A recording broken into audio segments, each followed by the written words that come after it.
Well, I mean, I think that's on multiple different levels. I think that you have a government deciding what's acceptable practice in public and in private. I think that you have schools deciding what's appropriate to teach and what's not appropriate to teach. You have society deciding what sort of sexual practices are acceptable to promote or to encourage or to advertise and which ones are not. So, I mean, I think that, and we, of course, we police each other.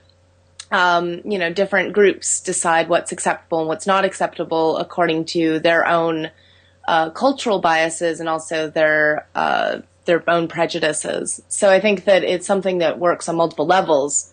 I think that there's both sort of systematic policing and also individual policing.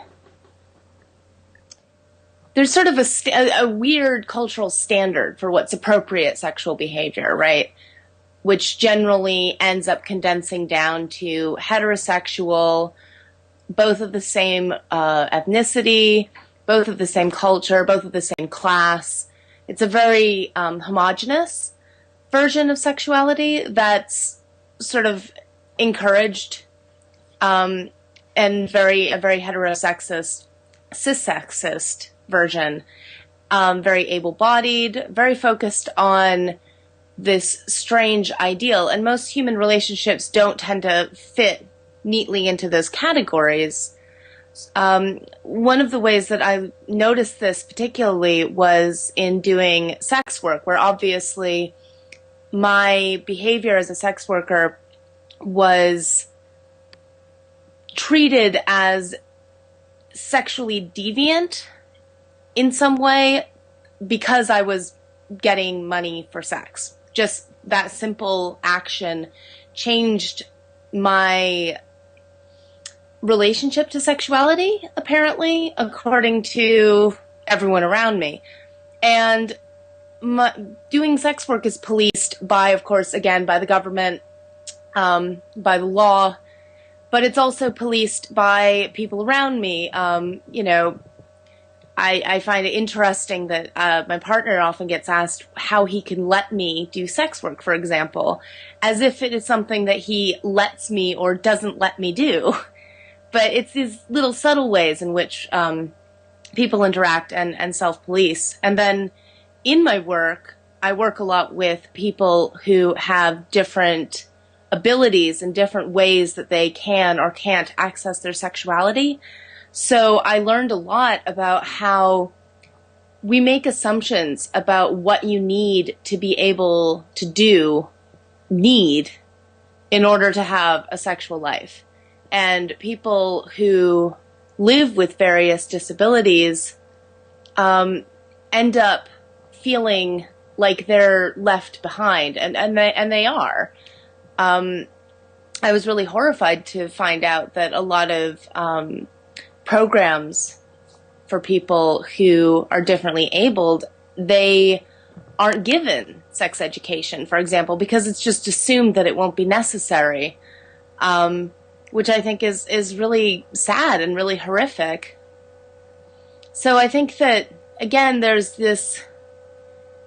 a cultural policing of sexuality that then informs the institutional policing of sexuality, but then that institutional policing ends up becoming a justification for the cultural policing. So they kind of work together to maintain this very rigid idea of what sexuality should look like. Okay, I can say that clients that I have had in the past who have been differently abled in various ways, and variously able to, say, use a hotel room, for example. I mean, a lot of hotel rooms are not accessible. A lot of elevators are not accessible. It's really interesting how, and kind of, again, kind of sad, how privileged able-bodied people are, that we don't necessarily realize that things like a hotel room won't be accessible, or a hallway, that it might not, or a doorway especially, might be something that if you're in a wheelchair, for example, it might not be accessible for you. And so again, that's one of those other little subtle ways where we end up policing sexuality. If you're unable to see a sex worker, for example, because all of the sex workers in your area don't have accessible in-call spaces, and you're unable to do a outcall at your place because you have a carer who will be there, or you share it with family, and you can't go to a hotel in the area because there's no accessible hotels, you're kind of shit out of luck, really. There's nothing else available. There's no way for you to get around all these issues. I had one client who was in a reclining wheelchair, and I went to Heathrow Airport to see him because it was the only place that we could find a hotel room that was in London and not horribly expensive and accessible for him. And the idea that you would have to do all that just to have sexual intimacy with someone is kind of overwhelming when you think about it.